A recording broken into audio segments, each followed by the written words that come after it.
আমরা কি ঈমানদার না বেঈমান?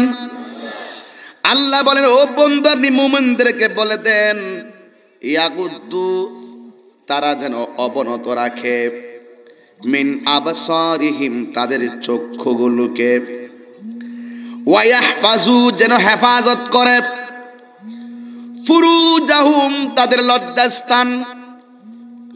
আমার নবী বলে, যাদের চোখটারে হেফাজত করে, নিজের সতীত্বটাকে রক্ষা করে, আমার নবী বলে তার জন্য আল্লাহর জান্নাত অবধারিত। গাউসে পাকের আব্বার নাম হলো হযরতে আবু সালেহ মুসা জঙ্গি। তিনি বাড়ির ভিতরে ঢুকলেন, ঢুকে দেখতেছেন একটা ছেলে তার স্ত্রীর শাড়ি কাপড়ের দিকে তাকায় রয়েছে। এর মানে হলো কোন ছেলে? এটা বখাটে ছেলে। বখাটে ছেলে মনে করেছে আমি কোনোদিন আবু সালেহ মুসা জঙ্গির পরিবারকে দেখি নাই, কিন্তু আজকে আমি তার শাড়ি কাপড়টা দেখবো বলে বাড়ির মধ্যে কোনায় দাঁড়ায় দাঁড়ায় শাড়ি কাপড়টা দেখতেছেন। আবু সালেহ মুসা জঙ্গি রহমাতুল্লাহ আলাইহি যেই মাত্র দেখলেন ছেলেটা তাকায় রয়েছে, ছেলেটা দৌড় দিলেন, কিন্তু শাড়ি কাপড়ের দিকে ওই ছেলেটা তাকানোর কারণে হাতের মধ্যে একটা ম্যাচ দিলেন, কাটি দিয়ে এইভাবে আগুন ধরাইয়া দিলেন। আগুন ধরাইয়া নতুন শাড়ি কাপড়টা পুড়িয়ে ফেললেন। হুজুর বলে, পড়ো আলহামদুলিল্লাহ। ছাত্র পড়ে আর রহমান। হুজুর বলে পড়ো আলিফ। ছাত্র পড়ে বা, পড়ো তা, ছাত্র পড়ে সা।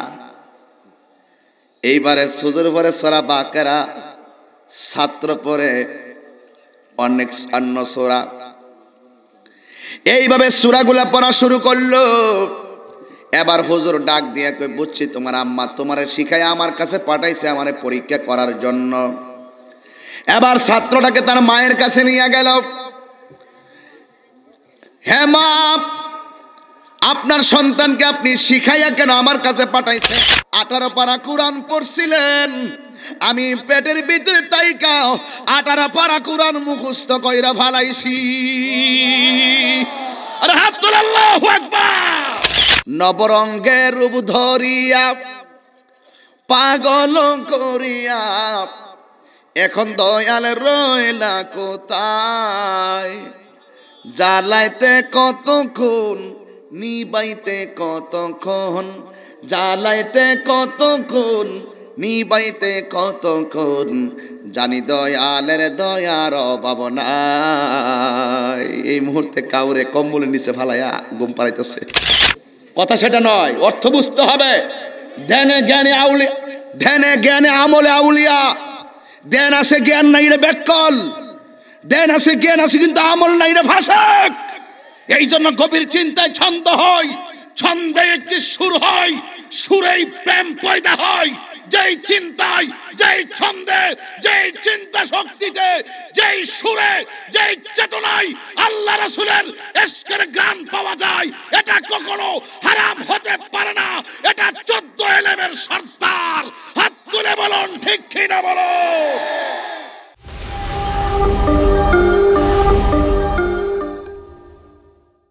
আসসালাতু ওয়াসসালামু আলাইকা ইয়া হাবিবাল্লাহ।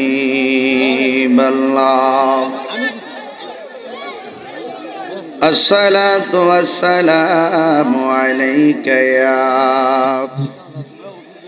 শফিউল মুযনিবিন। আসসালাতু ওয়াসসালামু আলাইকা ইয়া রাহমাতাল লিল আলামিন। আল্লাহুম্মা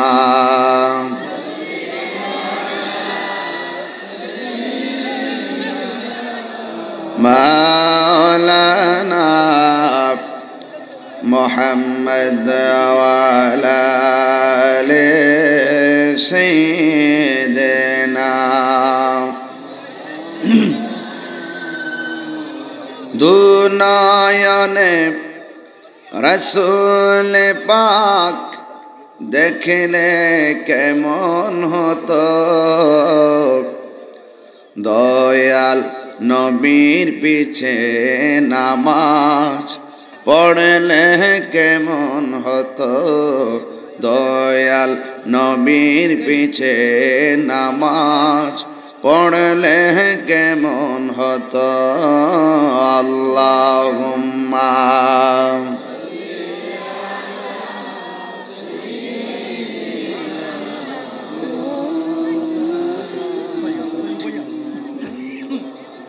ওয়ালা আলি সাইয়্যিদিনা।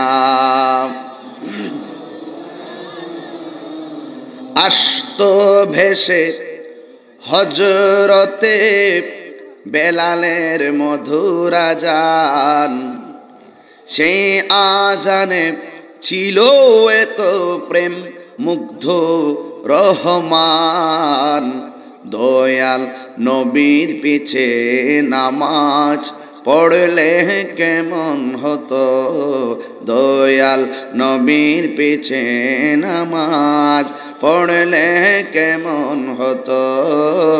আল্লাহুম্মা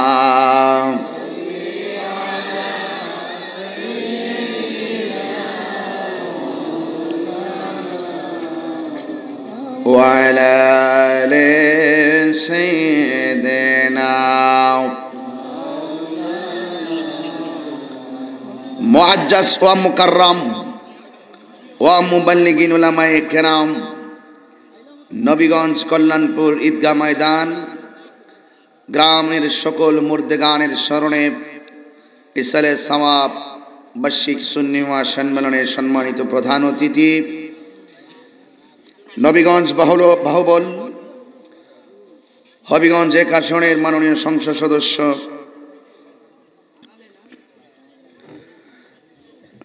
নবীগঞ্জ বাহুবলের আস্থাভাজন ব্যক্তিত্ব, রেলপথ মন্ত্রণালয়ের সম্পর্কিত সংসদীয় স্থায়ী কমিটির সম্মানিত সদস্য জনাব গাজী মোহাম্মদ শাহনওয়াজ মিলাদ এমপি মহোদয়, সভাপতি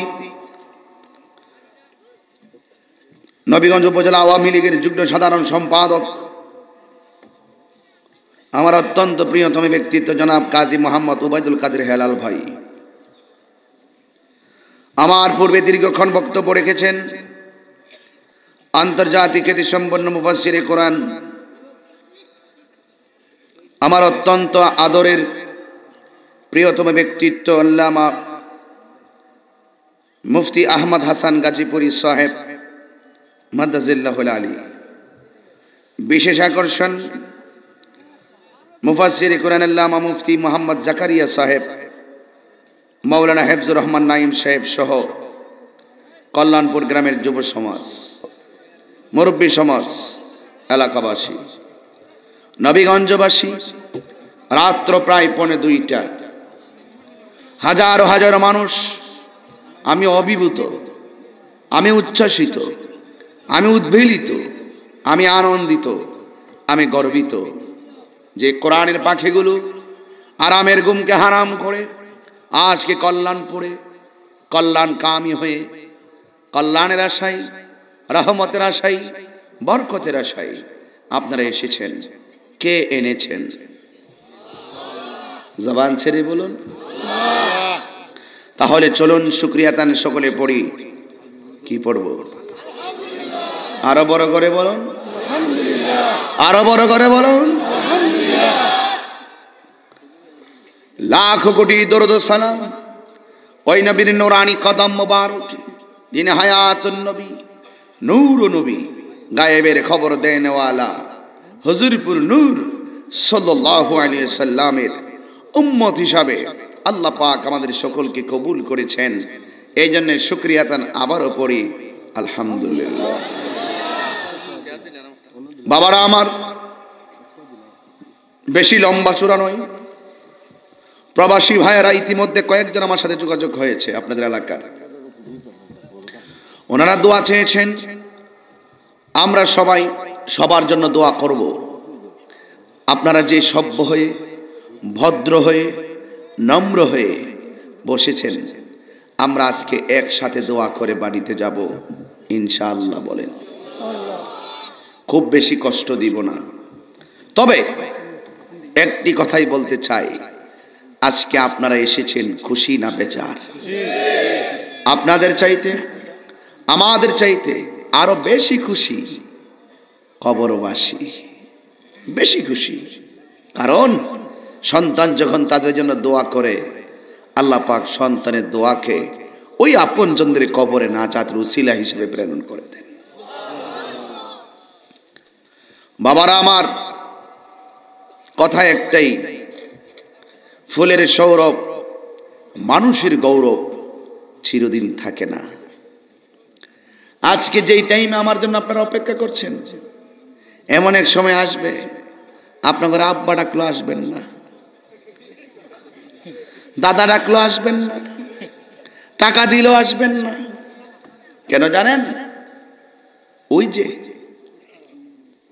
মানুষ এক এক সময় এক একটা আবেগে অনুভূতিতে কেউ কাউকে ভালোবাসে, কিন্তু মনে রাখবেন, আবার মানুষকে মানুষ ভালোবাসে ওই মানুষটাই ধনী যার ভিতরে নবীর প্রেমের খনি। বড় করে বলুন, আরো বড় করে বলুন, ঠিক কিনা বলেন?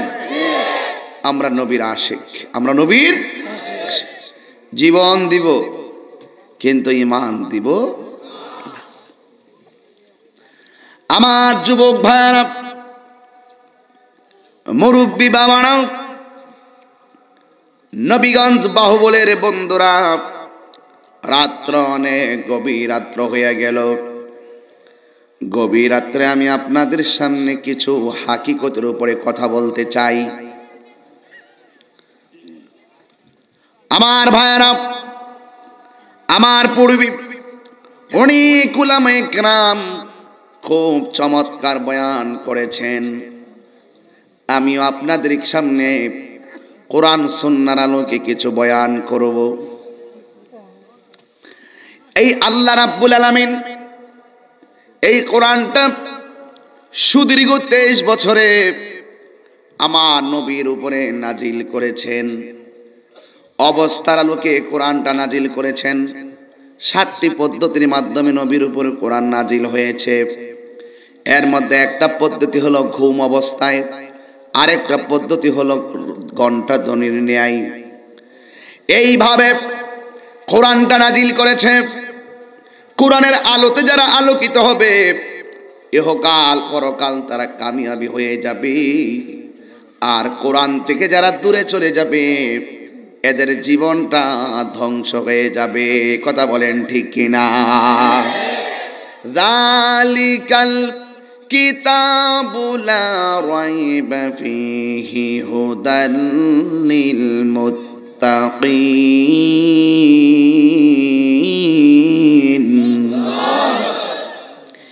এই কোরআনটা এমন একটা গ্রন্থ, এখানে যালিকাল কিতাবু লা শাক্কা ফীহি বলে নাই, যালিকাল কিতাবু লা রাইবা বলেছেন। শাক্কা মানেও সন্দেহ, লা রাইবা রাইবুন অর্থ সন্দেহ, কিন্তু আল্লাহ এখানে রাইবুন শব্দ ব্যবহার করেছেন। শাক্কুন মানে সন্দেহ। এই সন্দেহের মধ্যে ভুলের অবকাশ থাকে, মিথ্যার অবকাশ থাকে, কিন্তু রাইবুন এমন একটা শব্দ যেটার ভিতরে চুল পরিমাণ কোনো সন্দেহ নাই। কোরআনে সন্দেহ আছে? আছে। আবার বলছে যালিকাল কিতাব, হাজাল কিতাব বলে নাই। জালিকা বলল কেন, হাজা বলল না কেন? What is the difference between হাজা এন্ড জালিকা? মাল ফারকু বাইনা হাজা জালিকা, বাইনা হাজা ওয়া জালিকা? জালিকা এবং হাজার মধ্যে পার্থক্য কি? হাজা মানে হলো এই, দ্যাট মানে হলো ওই, জালিকা মানে ওই, এটা না, এটা না, এটা না। আমি যে বলতেছি জালিকাল কিতাব, এটা ওই কিতাব মানে এই কিতাব না। জালিকা মানে হলো এটা বুঝাইছে না, এটা একটা ফটোকপি, এই এর দ্বারা বুঝাইছে। এই ওই মানে হলো লাউহে মাহফুজ।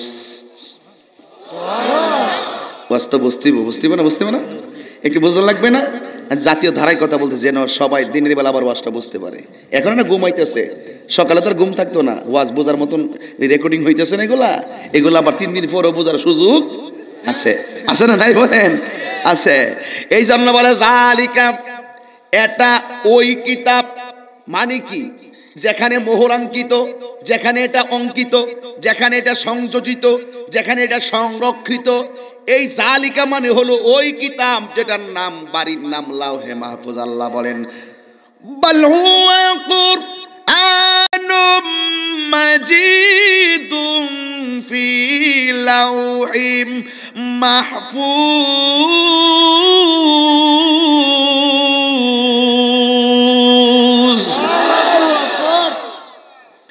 এটা হলো ওই কিতাব যেটা লাউহে মাহফুজের মধ্যে আল্লাহ সংরক্ষিত করে রেখেছেন। সুবহানাল্লাহ বলেন। তুমি চান্দু, তুমি চান্দু, তুমি বান্দু, কোরআনের বিরোধিতা করলে গোটা নবীগঞ্জের কোরআন বস্তার মধ্যে বইরা নিয়া নদীতে ফালাই দিলেও কোরআনের কিছুই হবে না। এই জন্য আল্লাহ হাজা কয় নাই, জালিকা বলেছেন।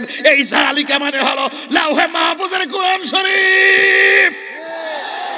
হাত তুলে বলা সুবহানাল্লাহ বলা।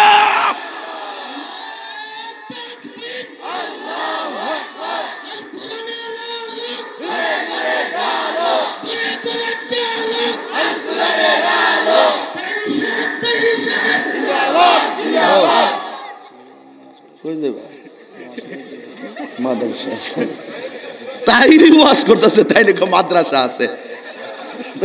হুজুরের জন্য সবাই দোয়া করবেন ইনশাআল্লাহ। আমরা যারা তরুণ আছি, আমরা মাঠে কোনো বেজাল নাই, আমরা সব মিল্লা জিল্লা আছি। কথা বুঝেন না ব্যাপারটা? এটা আগে যেগুলো চলছে এগুলো একটু আস্তে আস্তে ঠিক হয়েছে, বুঝলেন? ঠিক হয়েছে।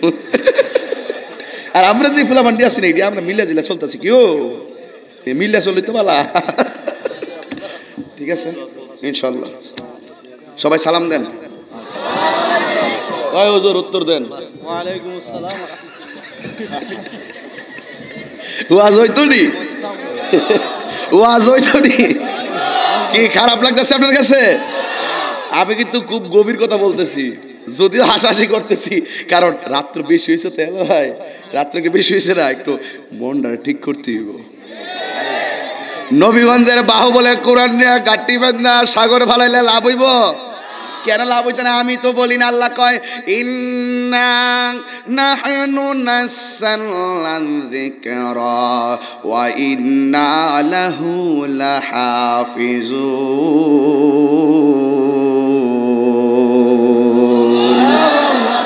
আল্লাহ রাব্বুল আলামিন বলেন, নিশ্চয়ই এই কোরআনকে নাজিল করেছি আমি আল্লাহ। এই কোরআনকে হেফাজতের দায়িত্ব আমি আল্লাহ কাউকে দেই নাই। আমি আল্লাহ নিজের কুদরতি হাতে কোরআনকে হেফাজতের দায়িত্ব রেখে দিয়েছি। জোরে কই দিব সুবহানাল্লাহ, জোরে কোন সুবহানাল্লাহ। এই জন্য আমার বাবারা অনুরোধ করি বলি, ঘরে কোরআন শুধু গিলাপ দিয়ে বাইন্দা ফালায় রাখলে চলবে না। এই কোরআনকে মাঝে মাঝে তেলাওয়াত করতে হবে, তরজমা সহকারে কোরআন পড়বেন। জীবনে তো অন্ধভাবেই পড়ছেন, অর্থ জানেন না। এবার একটু অর্থওয়ালা কোরআন শরীফটা কিনবেন, কিন্না যদিও অর্থ তেলাওয়াতটা করতে কষ্ট হয়, কিন্তু অর্থগুলা পড়বেন। পড়লেও আমার আল্লাহর কুদরত বোঝা যাবে কি যাবে না? এই জন্য আমার বাবারা কোরআন পড়তে হবে। এই কোরআনের ভিতরে আল্লাহ রাব্বুল আলামিন সূরা নূরের 30 নম্বর আয়াত, সম্ভবত আমি একটু বের করতেছি তাহলে সুবিধা হবে। সূরা নূরের 422। আপনারা মনে একটু কষ্ট দিতেছে না? আরে কোরআন যেখানে রহমত সেখানে। জি কি কি কি কি কি কোরআন যেখানে রহমত সেখানে। আমার আনন্দ লাগে কোরআন শরীফ পড়লে, কেউ জানেননি? কারণ একটা অক্ষর পড়লে 10টা নেকি পাওয়া যায়। আমরা এমন নবীর উম্মত, মুসকে হাসি দিলেও সওয়াব, নবীর মহব্বতে খাদ্যও সওয়াব। কি কন না কন, কয়েকটা জিনিস নিয়ে লজ্জা করেন না। নিজের কিচ্ছু নাই, পুরান জামাটা আছে, এটা গায়ে দিয়ে রাস্তায় হাঁটবেন, লজ্জার কোনো কারণ নাই। নিজের সম্পদ নাই, আরেকজনের 5 তলা বিল্ডিং, এটা দেখার দরকার নাই। আমার কিছু নাই, আমার এটাই 1 নম্বর, এটা নিয়ে লজ্জা করবেন না। বুড়া বাপ মা সবাই খুব স্মার্ট কোটিপতি, কিন্তু আমার বাপ মা বুড়া হয়েছে, এই বাপ মা নিয়ে কখনো লজ্জা করতে নাই। এই কথাগুলো কোরআনকে হৃদয়ে ধারণ করলে বোঝা যায়, আর না হয় বোঝা যায় না, না হলে বোঝা যায় না। যা বলি একটু বুঝা ছিলেন। এই জন্য আমার যুবক ভাইরা, আল্লাহ রাব্বুল আলামিন কোরআনুল কারীমের ভিতরে 30 নম্বর আয়াতে আমার আল্লাহ রাব্বুল আলামিন বলেন, কুলিল মুমিনিনা ইয়াগুদ্দু মিন আবসারিহিম ওয়া ইয়াহফাজু ফুরুজাহুম যালিকা আসকা লাহুম ইন্নাল্লাহা খাবীরুম বিমা ইয়াসনাউন।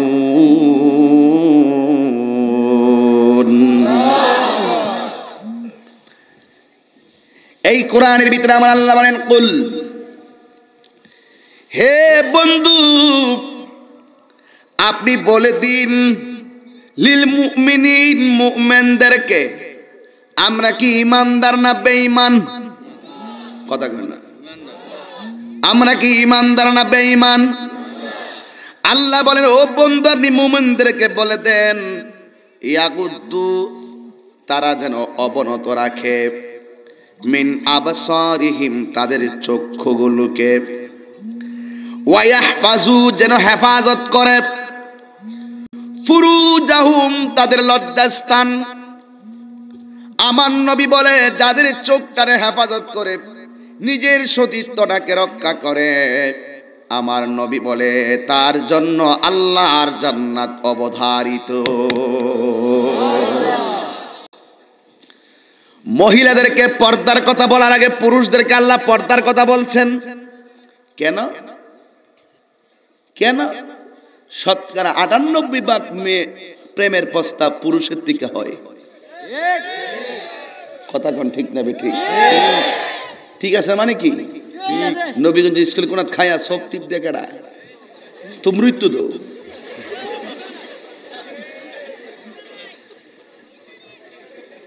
আছে না নাই ঘটনা?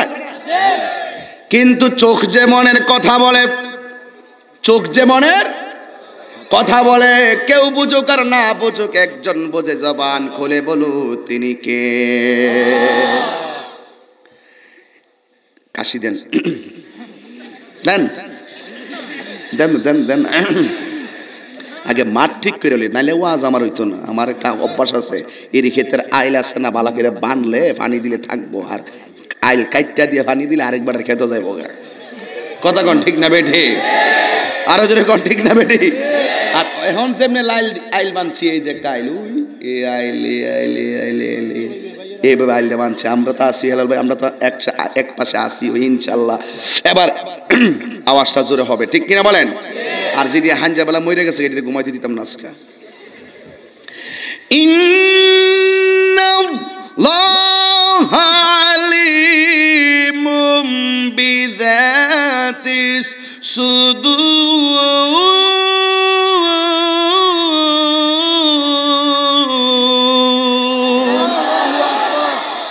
আল্লাহু আকবার, আল্লাহু আকবার। ইজ্জতের মালিক কে? আল্লাহ বলেন, কুল, হে বন্ধু আপনি বলুন, ইয়াগুদ্দু, কুলিল মুমিনিনা ইয়াগুদ্দু মিন আবসারিহিম ওয়া ইয়াহফাজনা ফুরুজাহুম। আল্লাহ বলে, ও বন্ধু আপনি আপনার উম্মতদেরকে বলে দেন, যারা মুমিন, যারা কি, তারা যেন তাদের লজ্জাস্থানটাকে হেফাজত করে, আর চোখটারে যেন অবনত রাখে। এই জন্য আমার যুবক ভাইরা, এরপরে আমার আল্লাহ রাব্বুল আলামিন মহিলাদেরকে ডাক দিয়ে বললেন, কুলিল মুমিনাতি ইয়াগুদুনা মিন আবসারিহিন্না ওয়া ইয়াহফাজনা ফুরুজাহুন্না। আল্লাহ বলে, হ্যাঁ বন্ধু এবার মহিলাদেরকে বলে দেন, আমার মা আছে না নাই? কথা কন না। আপনার মা আছে না নাই? আপনার বোন আছে না নাই? এই জন্য আমার কিছু উপদেশমূলক কথা হবে আজকে। আমার মা বোনদেরকে আমি বলবো, মা তোমাদের জান্নাতে যাওয়া অনেক সহজ। আমার নবী বলেন, তোমরা শুধুমাত্র নিজের ইজ্জতটারে হেফাজত করো, স্বামীর খেদমত করো, পর্দা মতো চলো, 5 ওয়াক্ত নামাজ পড়ো, আর তোমার বাড়তি ঝামেলা নাই। আল্লাহ বলে, হে বন্ধু, আপনি মুমিন নারীদেরকে বলে দেন এরা যেন তাদের চোখটারে হেফাজত করে, এরপরে তারা যেন তাদের সতীত্বটাকে রক্ষা করে।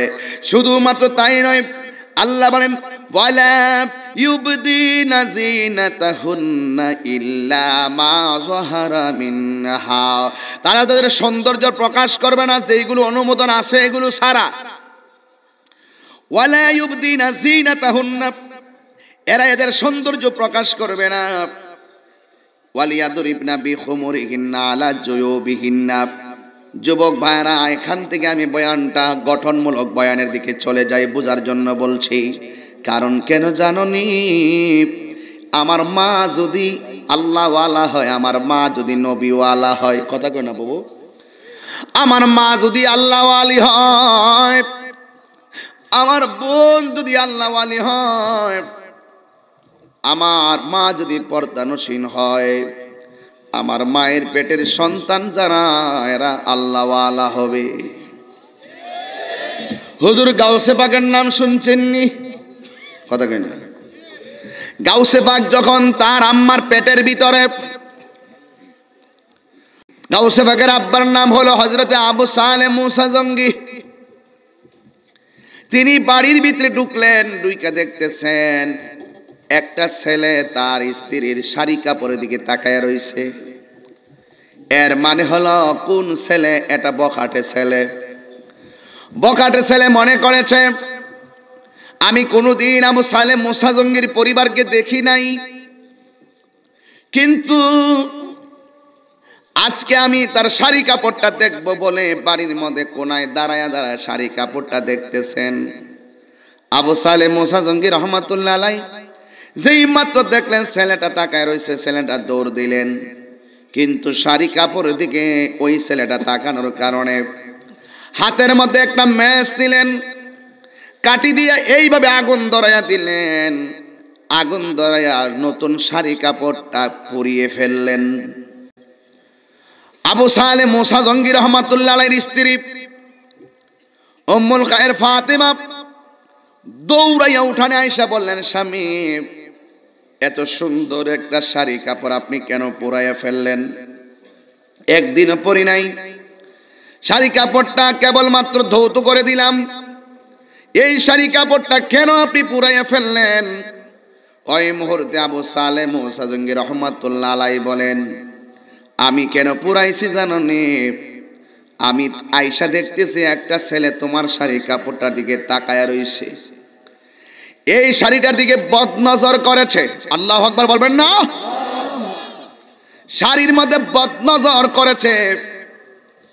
তোমার পেটের ভিতরে আছে আমার বাচ্চা, তোমার পেটের ভিতরে আমার বাচ্চা, এই বাচ্চাটার পেটের উপরে যদি ওই বদনজরের শাড়িটা যদি তোমার পেটের উপরে পরিধান করো, আমি মনে করি ওই লোকের বদনজরটা শাড়ির উপরে পড়েছে, শাড়ির আসরটা তোমার পেটের উপরে পড়লে ওই পেটের আসরটা আমার সন্তানের উপরে পড়তে পারে। আল্লাহু আকবার বলবেন না? এই জন্য তিনি শাড়ি কাপড়টা কি করলেন? পুড়াইয়া ফেললেন। এ আমার কল্যাণপুরের মা, যদিও ঘুমিয়ে থাকো, আজকের কল্যাণপুরের ওয়াজটা ইউটিউবে সার্চ দিয়ে ভালো করে শুনলেন। এবার আব্দুল কাদের জিলানীর আম্মা ডাক দিয়া কয়, স্বামী গো, আপনি শাড়ি কাপড়টা পুরাইয়া ফেললেন, ঠিক আছে, কিন্তু দেখা গেল হযরত আবু সালেহ মুসা জঙ্গি রহমাতুল্লাহ আলাইহির স্ত্রীর পেটের ভিতরে হলো আব্দুল কাদের জিলানী ছিল। কেমন মায়ের পেটে কেমন সন্তান! ও মা, মাগো, এবার দেখো ওই সন্তানটা ভূমিষ্ঠ হয়েছে, হওয়ার পরে মা দুঃখিনী এই সন্তানটাকে মসজিদে হুজুরের কাছে নিয়ে গেছে। নেওয়ার পরে তিনি বললেন, হুজুর আমার সন্তানটা কথা বলতে পারে, তারে পড়ান। প্রথম সবক দেওয়ান আরবি। আমার দেশে প্রথম সবক দেওয়াই কিন্ডারগার্টেনে ইংরেজি। আছে না নাই? আছে না নাই? কিন্ডারগার্টেনে এলাকাতে আছে না নাই? যদি থাকে আমি স্যারদের কাছে পায়ে ধরে বইলা দিয়া যাই, আপনারা আগে যে এই টাইমে সোনার বাংলার সোনার ছেলেরা মক্তব পড়তো, এই টাইমে আপনারা আমার সন্তানকে ঘুম থেকে তুলে কিন্ডারগার্টেনে ক্লাস খোলেন। অসুবিধা নাই, আমার কোনো আপত্তি নাই, বিরোধিতা নাই। তবে আমি বলবো বাংলার জমিনে যত কিন্ডারগার্টেন আছে, সকালবেলা যত স্কুল প্রতিষ্ঠান আছে, সর্বপ্রথম ক্লাসটা শুরু করবেন ভালো কারির মাধ্যমে, আরবি দিয়া। কথা বলেন ঠিক কিনা?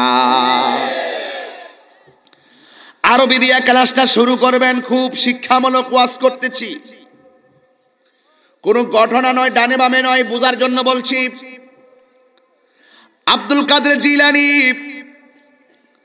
যখন মার পেটে ছিলেন, শাড়ি কাপড়টার দিকে কেউ তাকানোর কারণে তার আব্বা শাড়ি কাপড়টা পুরাইয়া ফেলছে।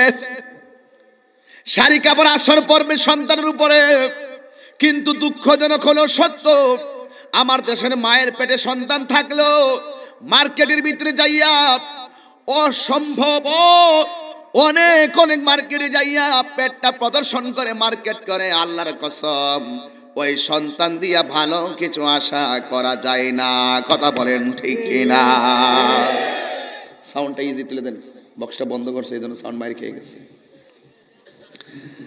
এই কথাগুলা বলছি বোঝার জন্য, জানার নাম ইমান নয়। ওয়াজ শুধু জানলেন লাফাইলেন, এটার নাম ওয়াজ নয়। ওয়াজ কিছু বাড়িতে নিতে হবে। আজকের যুবকটা আগামীকাল বিয়ে করতে পারে, তার ঘরে সন্তান হতে পারে। এই সন্তান যদি ভালো না হয়, ঘরটা হুমকির মুখে, সমাজ হুমকির মুখে, দেশ হুমকির মুখে, তার গোটা জিন্দেগিটা হুমকির মুখে। কথা বলেন ঠিক কিনা? এখন আবু সালেহ মুসা জঙ্গি রহমাতুল্লাহ আলাইহি, তিনি যে পর্দার প্রতি এত গুরুত্ব দিয়েছেন, এখন দেখেন তার সন্তানটা কেমন হয়েছে। এই সন্তানটাকে নিয়ে যখন নিয়ে গেলেন, তো বালিশ রাখবেন সবসময়, কারণ কোরআন শরীফ রাখলে হিসাব আছে। আল্লাহু আকবার জোরে বলেন। আর আছে দেখো, সুবিধা নেই। এবার যুবক ভাইরা আমার, এবার দেখেন আব্দুল কাদের জিলানীটা কেমন হইছে। মা ছোটবেলা নিয়ে গেছে মক্তবে, যাইয়া বলে, হুজুর আমার সন্তানটাকে আপনি পড়ান। সন্তানটাকে নেওয়ার পরে হুজুর বললেন, তুমি আমার সাথে পড়ো, আউযু বিল্লাহি মিনাশ শাইতানির রাজিম। হুজুর বলছে আউযু বিল্লাহ পড়ো, ছাত্র আউযু বিল্লাহ না পড়া পড়ে বিসমিল্লাহ। আমি মানি না, জোরে বলেন সুবহানাল্লাহ। হুজুর বলে পড়ো আলহামদুলিল্লাহ, ছাত্র পড়ে আর রহমান। হুজুর বলে পড়ো আলিফ, ছাত্র পড়ে বা, পড়ো তা, ছাত্র পড়ে সা। এইবারে হুজুর পড়ে সূরা বাকারা, ছাত্র পড়ে অনেক অন্য সূরা। এইভাবে সূরাগুলা পড়া শুরু করলো। এবার হুজুর ডাক দিয়ে কই, বুঝছি তোমার আম্মা তোমারে শিখায় আমার কাছে পাঠাইছে আমারে পরীক্ষা করার জন্য। এবার ছাত্রটাকে তার মায়ের কাছে নিয়ে গেল। হ্যাঁ মা, আপনার সন্তানকে আপনি শিখাইয়া কেন আমার কাছে পাঠাইছেন? মা ডাক দিয়ে কয়, না না আমি পড়াই নাই। এবার ডাক দিয়া বলে, তুমি কোথায় থেকে শিখছো? কয়, আমি আমার মায়ের কাছ থেকে শিখেছি। ডাক দিয়া বলে, আপনি বলতেছেন আপনার ছেলেকে আপনি শিখান নাই, আর আপনার ছেলে বলতেছে আপনার কাছে শিখেছে, এটার বেদ তো আমি বুঝলাম না। এই কথা বলার পরে সন্তানকে মা ডাক দিয়ে কয়, ধমক দিয়ে বলে, আব্দুল কাদের তুমি হুজুরের সামনে আমার লজ্জা দিও না, আমি তো তোমারে একটা অক্ষরও পড়াই নাই। এ যুবক দেখো কেমন সন্তান। ডাক দিয়া কয়, আম্মা আপনি আমার পেটের ভিতরে রাইখা 18 পারা কোরআন পড়ছিলেন, আমি পেটের ভিতরে তাইকা 18 পারা কোরআন মুখস্থ কইরা ফালাইছি। আরে হাত তোল, আল্লাহু আকবার। ওরে কি দিয়ানি বাইরে চালা, ও মোর জালারি জালা কি দিয়া হ্যানি ভাই। কেমন লাগতেছে আপনার কাছে? দয়ালের প্রেম জালা অঙ্গ চলে জালা কি দিয়ে এনি ভাই। আমরা দেশে অনেকে কোরআনে হাফেজ হয় 3 বছরে, মাঝে আবার কি একটা জ্বালান জ্বালায় আল্লাহ, কয় 3 মাসে হাফেজ হয়ে যায়। এই প্রেমের খেলা কে খেলে? ওই দিন গেছিলাম ধরো এতে এক দরবারে, 3 মাস শেষে হাফেজ। কিভাবে সম্ভব 3 মাসে? আমি দেখে অবাক হয়ে গেলাম। আবার আরেক ছেলে হয় 3 বছরে, আরেক ছেলে 5 বছরে, আরেক ছেলে 6 বছরে, আরেক ছেলে 6 বছর হতে পারে না। এই জন্য নবরঙ্গের রূপ ধরিয়া পাগল করিয়া এখন দয়াল রইলা কোথায়? জ্বালাইতে কতক্ষণ, নিবাইতে কতক্ষণ, জ্বালাইতে কতক্ষণ, নিবাইতে কতক্ষণ, জানি দয়ালের দয়ার অভাব নাই। এই মুহূর্তে কাউরে কম্বলের নিচে ফালাইয়া ঘুম পাড়াইতেছে, আবার কাউরে আবার মায়া করে আইনা কুয়াশার মধ্যে মাহফিলের ওয়াজ শোনাইতেছে। ইডি তো নবরঙ্গের রূপ ধরিয়া, ইডারই অনেকে কইব তাহিরি গান গা। তাহিরি গানের যদি আমি অর্থ করি 3 ঘন্টা ওয়াজ করতে পারবো। গান গাই, এটা স্টাইল। তাহিরি মানি হইল একটু সবার চাইতে ব্যতিক্রম। তুমি কথা কইলে কথা কর ঠিক না বেটে? এই শানের অর্থ আছে না নাই? এই অর্থ আছে না নাই? আমি আর জ্বালাইস না বাবা, অন কইস না, আর পরে কই রে অন কইস না। এমনি গেলে রাত 2টা বাজতেছে। আমার বাড়ির থেকে ফোন দিচ্ছে, আপনি কি মানুষ কড়া সব ওয়াজ করতে চাইতেছেন? আমি কি অসুবিধা নেই, মানুষ বসে রয়েছে, আমার লাগে হাজার হাজার লোক বসে রয়েছে, এরা কোরআনের পাখি। কিসের পাখি? এই জন্য কোরআনটা দিয়া শুরু করছি। বরকত আছে না নাই? একটু পরে আরো কমু। বাজান আমি, ও আপনি তো ভাই, আমি বাজান কইলেছি, আজাদ ভাই অভ্যাস হয়ে গেছি, কত লাগে কোয়ালায় কি ঠেলার ছুটে কষ্ট হইতেছে। নবরঙ্গের রূপ ধরিয়া পাগল করিয়া এখন দয়াল রইলা কোথায়? কাউরে রাখে গাছ তলায়, কাউরে রাখে বাস তলায়, কাউরে জেলখানায়, কাউরে বালাখানায়। সব খেলার কারিগরকে এডি কইলাম শানের মধ্যে। এটার অর্থ না বুঝছই, যাইয়া লাগাই দিছে। আনছি রাতে 2টার সময় গান গাইয়া গেছে। আর আমি যদি আগে জানতাম তাহলে তাই নিরাইনা বুয়াই দিলাম বলে যে বাজান আপনি ওয়াজ করুন, আমি গান গাইছি, আপনি আল্লাহর ওলি ফুলের কলি ওয়াজ করে দিয়া যায়নি। কথা সেটা নয়, অর্থ বুঝতে হবে। ধ্যানে জ্ঞানে আউলিয়া, ধ্যানে জ্ঞানে আমলে আউলিয়া। ধ্যান আছে জ্ঞান নাই রে বেকল, ধ্যান আছে জ্ঞান আছে কিন্তু আমল নাই রে ফাসেক। এই জন্য গভীর চিন্তায় ছন্দ হয়, ছন্দে একটি সুর হয়, সুরেই প্রেম পয়দা হয়। যেই চিন্তায়, যেই ছন্দে, যেই চিন্তা শক্তিতে, যেই সুরে, যেই চেতনায় আল্লাহ রাসূলের ইশকের গান পাওয়া যায়, এটা কখনো হারাম হতে পারে না। এটা 14 এলেমের সর্দার। হাত তুলে বলুন ঠিক কি না বলুন।